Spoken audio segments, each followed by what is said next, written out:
So my name is Michelle Liu, and I just started here at Sinai a few months ago, practicing neurology and interventional pain management. My background is in neurology, but I did my fellowship in anesthesia pain management. So to get started, let's see here. Okay. So the reason why I chose lower back pain to discuss with you guys is because it really is the most common musculoskeletal problem globally. Up to about 80% of the entire US population at one point in their lifetime will experience low back pain. It also has a major economic burden in the US, with total costs exceeding up to $100 billion per year. And this includes healthcare utilization, as well as loss of productivity from absenteeism from work and early retirement due to disability. So to get started, let's start with some definitions first. So chronic low back pain, the word chronic, indicates that the pain has been continuing for greater than 3 months. So about 20 to 30% of people who are affected by acute low back pain go on to develop chronic low back pain with persistent symptoms at 1 year. The borders of low back pain is defined as pain between the 12th rib above and then below the inferior gluteal folds. And this can occur with or without leg pain. Now, before we get started on some of the more common causes of low back pain, I did want to speak about the red flag symptoms. So about 90% of lumbar pain complaints are nonspecific back pain. And these cases are self-limiting and they resolve in 4 to 6 weeks. But when you initially evaluate a patient with low back pain, I think it's really important to know these red flag risk factors and symptoms and signs to avoid any unnecessary delays to address emergencies.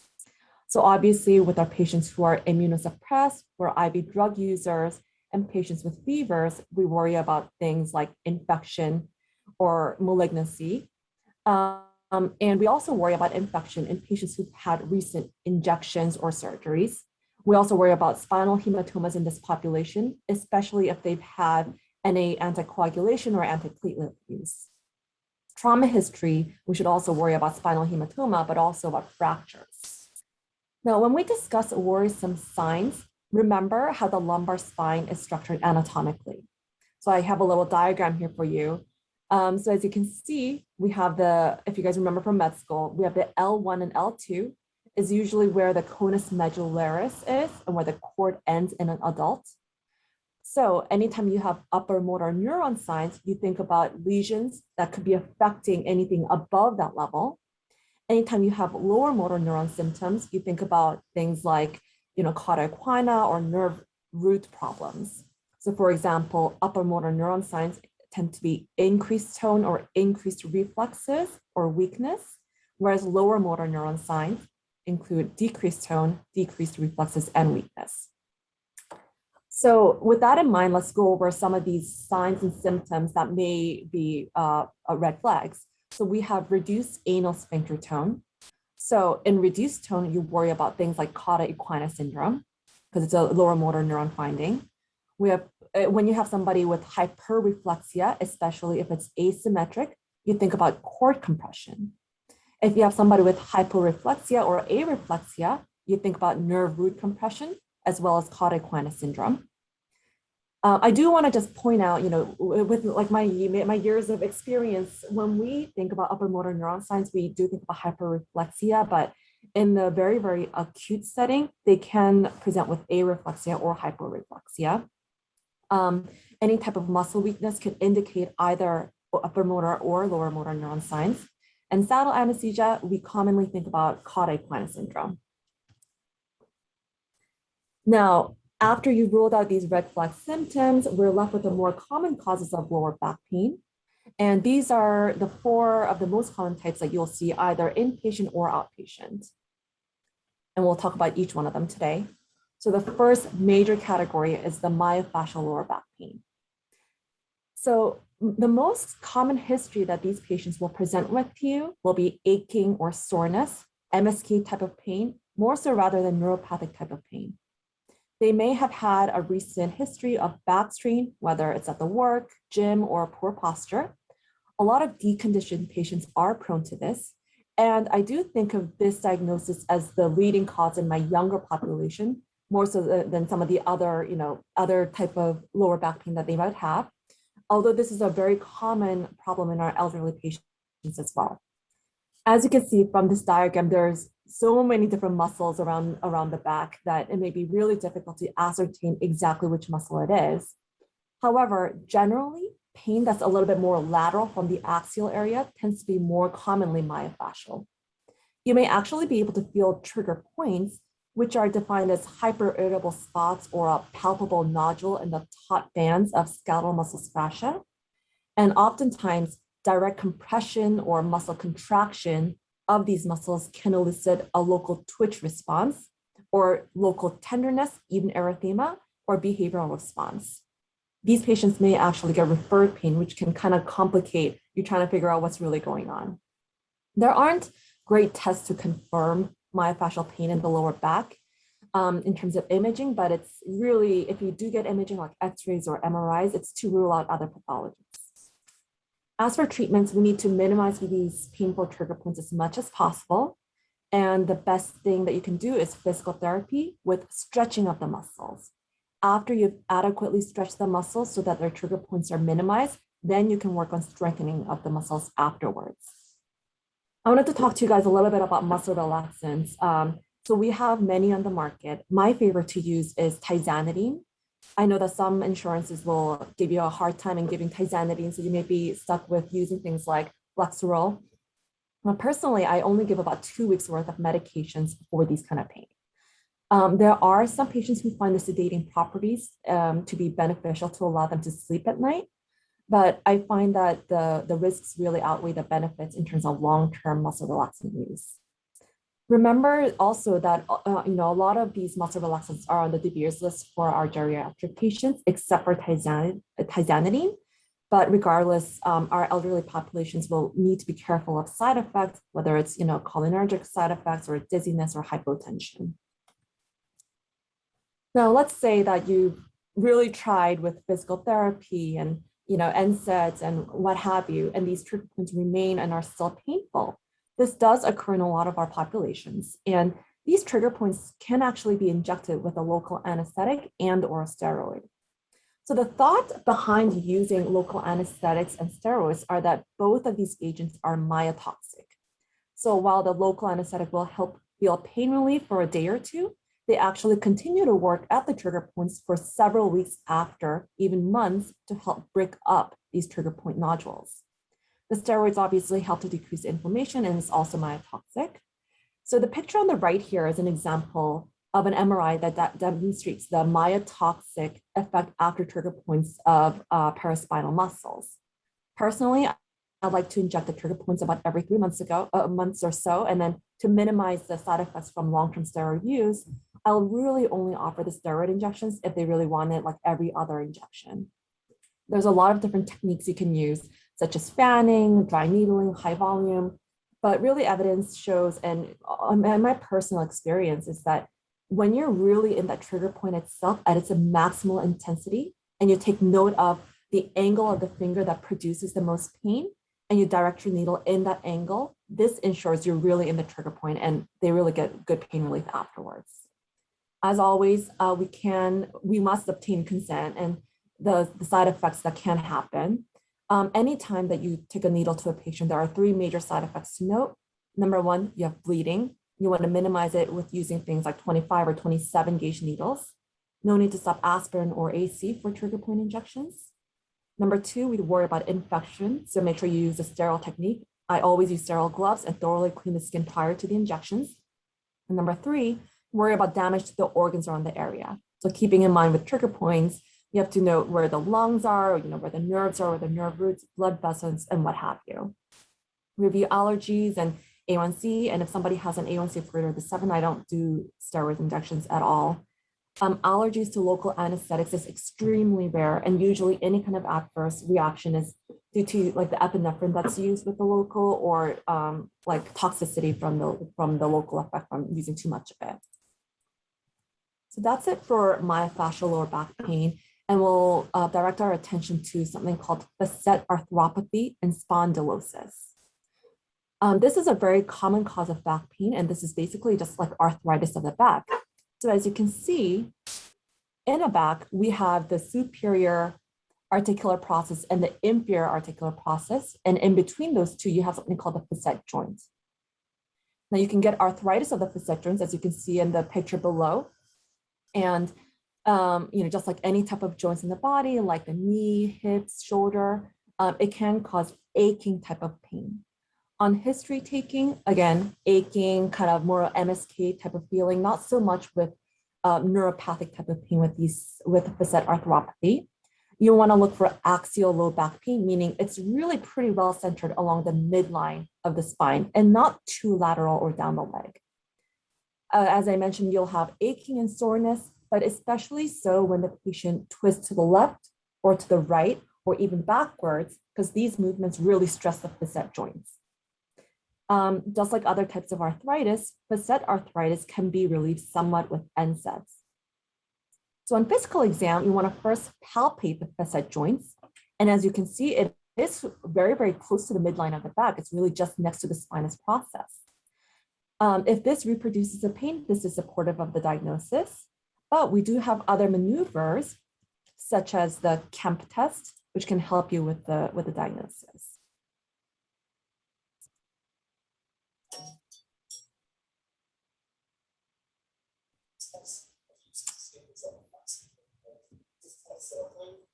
All right.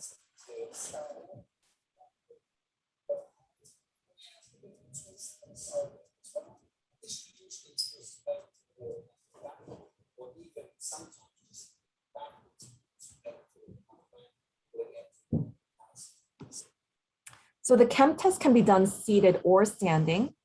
The sensitivity and specificity is about 70%. So it's not great, but can help with your diagnosis. Other diagnostic imaging that might help you include a simple X-ray of the lumbar spine that can really show a lot of facet arthropathy. So an MRI really is not necessary unless if you're getting something more on your history taking that's kind of more concerning. As for treatments, like I said, it's a form of arthritis. So Nsaids, physical therapy for core strengthening is mainstay of therapy. You can also try Voltaren gel if they have a relative contraindication to Nsaids, and lidocaine patches can work well for some people.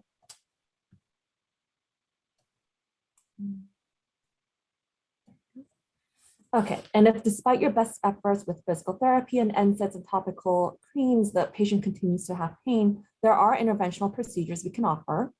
So pain, even if it's coming from joints, it's always innervated by nerves, and the signal is transmitted from your PNS system to the destination in the central nervous system. And that's a true thing with facet joints, where the sensation is innervated by something called these small little medial branch nerves. We can do diagnostic injections where the therapeutic injection would be just a simple local anesthetic around these nerves under fluoroscopic guidance. And if the patient has at least like 1 day of pain relief, which is how long the local usually lasts, they can get beneficial ablations of the nerves using something called radiofrequency. So radiofrequency ablation is when we insert the needles and it has an active tip, and this heats the nerves at around 80 degrees per minute and can give patients anywhere between 3 months and 12 months of pain relief. Often, in my practice, I see people with pain relief for about 6 to 9 months. The nerves do regenerate at a rate of about 0.1 millimeters per day. So just realizing that the effects are not permanent and the patient just ends up coming back to see you every once or twice a year for a touch-up to burn the nerves. So that's it for lumbar arthropathy, and we'll direct our attention to radiculopathy. So, just by looking at the word radiculopathy, so it's pathology of the nerve roots, it actually causes leg pain. It does not cause low back pain. The reason why I added it onto this lecture is because the reasons why you might have back pain, like disc herniation, neuroforaminal stenosis, or facet arthropathy, that can cause radiculopathy. So you may often see it together. So many ways that you can get radiculopathy. So number one, you have your facet joints, the joints that we talked about just earlier. And with arthritis of these facet joints, you can have hypertrophy of these facet joints, causing compression of the nerve root as it exits the canal going out. So that can cause neuroforaminal stenosis and can cause radiculopathy at that level. You can also have disc herniation, and that can cause radiculopathy in many ways. In this picture, we have a unilateral disc herniation that's causing compression to one nerve root at that level. But you can have a centrally protruding disc that can cause radiculopathy that goes down both legs. Obviously, we have the compressive aspects of disc herniation that's causing this pain, but also remember that the nucleus pulposus of the disc actually has inflammatory cytokines that can get released with the herniation that causes irritation of the nerves, even if it's not directly compressive. Obviously, when you have discs that's herniating, you cause spinal stenosis, and that can cause back pain and radiculopathy too. On history taking, the patient has pain that goes more in a dermatomal distribution down the leg. The most common levels involved include L5S1. So you may get pain that goes down the back of the thigh, down the back of the leg, some people to the great toe or the plantar surface of the foot. The pain is described more neuropathically. So you'll hear adjectives like lancinating pain, shooting pain, electrical, or paresthesia or dysesthesia kind of picture. You might even get numbness. You may even have weakness or decreased reflexes. As we discussed, if you compress the nerve roots, the pathology of that nerve root will cause weakness or decreased reflexes. And once you have those two symptoms, a referral to ortho spine or neurosurgery is a wise step. Okay. On physical exam, there are several things that we can do. So you have something called a straight leg test, also known as a Nsaids test. And you basically provoke radicular irritation in the lower lumbar sacral region by flexing the lower limb. And you accomplish this by raising the patient's leg by flexing the hip and with the knee in extension. So it's better to just watch a video, it's much easier. In this video, I'm going to demonstrate the straight leg extended position. Flex your patient's leg joint while keeping it in a full extended position. And ask your patients to inform you of this. So a positive straight leg test should really be produced at an angle between 35 and 70 degrees of hip flexion. And just, the radicular pain is really caused because of the traction of the lower lumbar nerves. So keep in mind that there are some patients who report reproduction of pain, but really just is caused by posterior thigh stretching of like the hamstring stretching of this maneuver.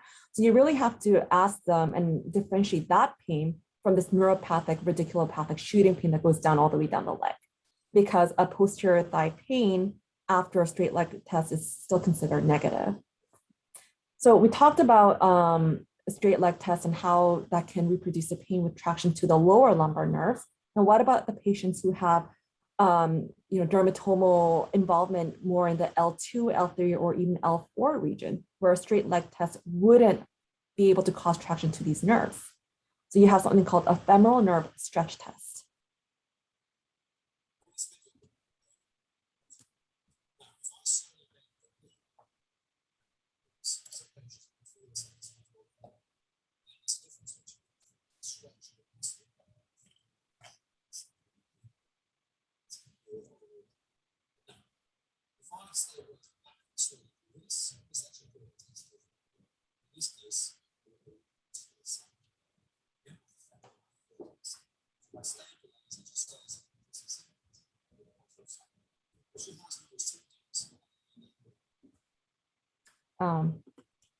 Great. So as stated before, radiculopathy may be caused by many different problems.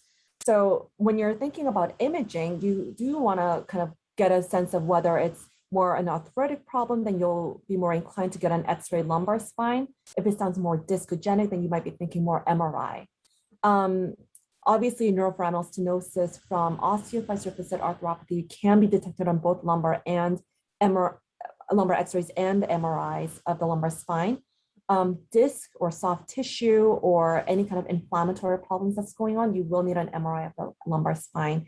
Patients with pacemakers or other devices that precludes them from getting MRIs. You can even do a CT of the lumbar spine without contrast, and that's sufficient enough to see discs and stuff like that. I do want to just note one thing, that the majority of patients who have disc disease, they actually absorb the disc material over time. So this was actually shown in a study where they took a bunch of patients with radiculopathy, got a bunch of MRIs, and initially it looks pretty atrocious, kind of like this picture where you have this protrusion at the L4, L5 region with shortened disc heights here. Then after 6 months, when their symptoms resolve, they do another MRI, and they notice that a lot of this disc material already got absorbed by the body, but they're also left with this desiccated disc spaces or shortened heights of the discs, which is what they're kind of left with. So that's why in a lot of instances, rightfully so, there are insurances that ask for at least 6 weeks of physician-directed therapies to be attempted before spending healthcare dollars on an MRI.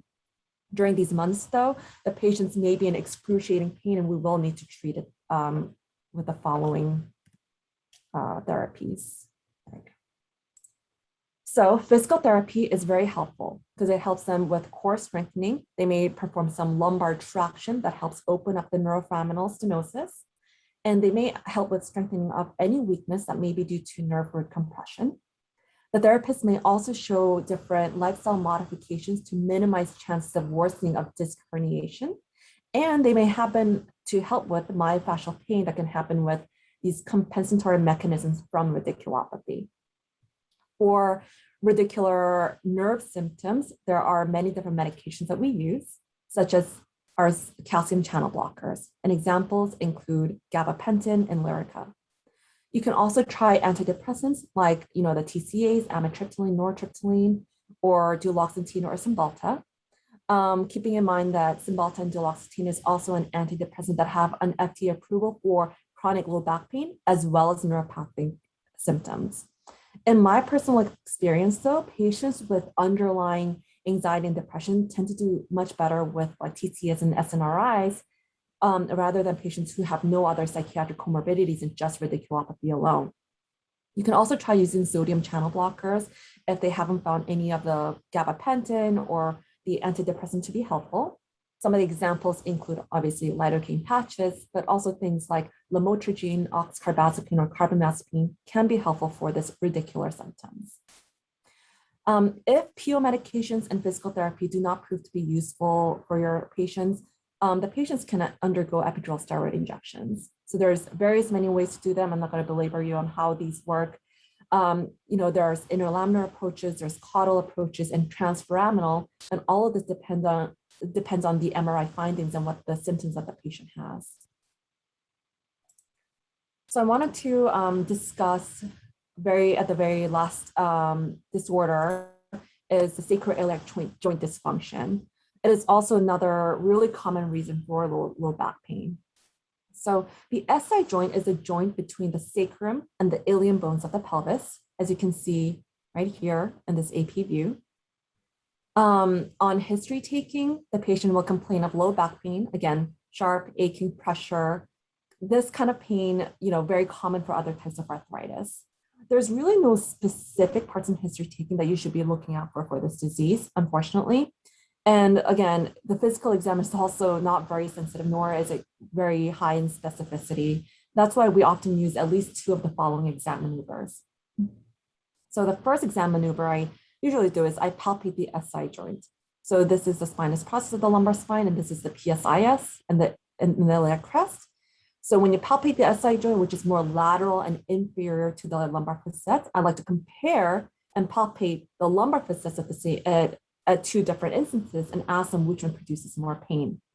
Often in our patients, there are more than one reason causing back pain, but when I offer therapies or injections, I like to start with one that I think is causing the most amount of trouble. The next physical exam maneuver is called a Fortin finger test. It sounds really cool, but honestly, you just ask the patient to take their finger and point to where it hurts. And if they really pinpoint at the PSIS or anywhere along the iliac crest, then it's a positive exam maneuver. Again, the specificity and the sensitivity for the SI joint exam maneuvers are not really great. The third, probably the most useful physical exam here is called the Patrick's test, also known as the Faber, which stands for flexion, abduction, and external rotation. And you'll see why it's called the Faber's test in just a second.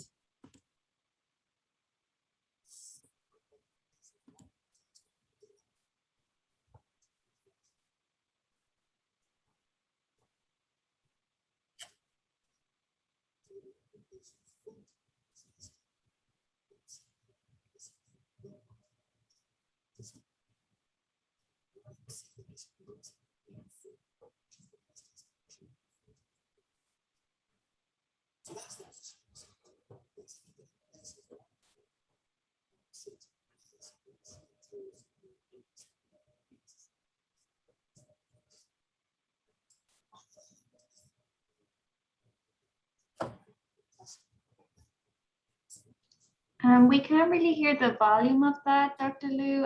It's very low. Sorry about that. I mean, honestly, it's just to see, I can tell what they're doing. They're basically stabilizing that right hip, the contralateral hip, and then pushing down on the knee with the left hand. Now, if that produces pain over the groin area, then you're thinking more of a hip osteoarthritis. If doing this maneuver reproduces the pain where we had initially palpated over the lower back, that's positive for an SI joint dysfunction. And the reason why I like using this test very often is patients who have other areas of pain, like hip osteoarthritis, this will also test for it in the same amount of time. So now if you suspect SI joint dysfunction, you may be able to see arthritic changes on a plain X-ray of the pelvis, but really getting an imaging doesn't change the management at the end of the day. So first, with any kind of arthritic type of pain, you can imagine the mainstay of therapy is physical therapy and Nsaids. Again, topical patches like lidocaine patches, Voltaren gel is available for patients who cannot tolerate PO Nsaids. There's also lidocaine, lidocaine patches are really good, although it doesn't have any Nsaids there. There are injections that we can try, which is really beneficial in therapeutic as well as diagnostic qualities. So the SI joint here can be injected under fluoroscopic guidance using local anesthetics and a little bit of steroids again. So in summary, we went over the importance of addressing lower back pain, given its pervasiveness and the major amount of economic burden it creates globally. We went over the red flag signs and symptoms. We went over the 4 most common problems that cause lower back pain, and each of these common issues: history, the physical exam findings, the diagnostic imaging, and diagnostic other modalities for diagnosis and treatments. Keeping in mind that there are oftentimes more than just one cause of lower back pain, but using these tools will really help you hone in on the right diagnosis and hopefully help many of your patients with chronic low back pain. And anytime if you have any patients who you think would benefit from injections and failed all the kind of conservative therapy, you can always feel free to text or email me. My work cell phone is there and my email is right there as well. And if you guys have any questions, I would like to address it at this time. Thank you so much for that, Dr. Liu. If anyone has any questions, you can feel free to unmute yourself now, or you can also post it in the chat if you have any questions about what was discussed so far. Hey, Dr. Liu, I just wanted to thank you for that. That was a great lecture on the PD. I just wanted to ask, I think sometimes when the residents are in clinic, they're not sure of who to refer to, whether it's orthopedics, it's neurology, it's rehab. And I know like if they want specifically injections, but do you have any thoughts on the best order or sequence? Absolutely. So I will say that, I think taking things very conservatively is the best, course of action with our patients. We don't want to do too much at once. So starting with physical therapy and rehab is really a good way to get patients moving and make sure that we're able to address the pain as much as possible without invasive interventions or surgery. Now, if that doesn't work very well, then you have many different doctors who do these injections, and a lot of them are overlapping. So we have the pain management side, who are anesthesiologists, most of them, or neurologists like myself. If they have more of like a radicular complaint and you're not really sure if it's more neuropathic versus not, then I think having a neurologist to take a look at it may be helpful for your patients. If you feel that there is any weakness or any, areflexia needing something more urgent in terms of surgical, you can ask our orthopedic spine colleagues or the neurosurgical colleagues to do it. They will both operate on the spine. They use different hardwares, but it's really minute difference at the end of the day. Thank you.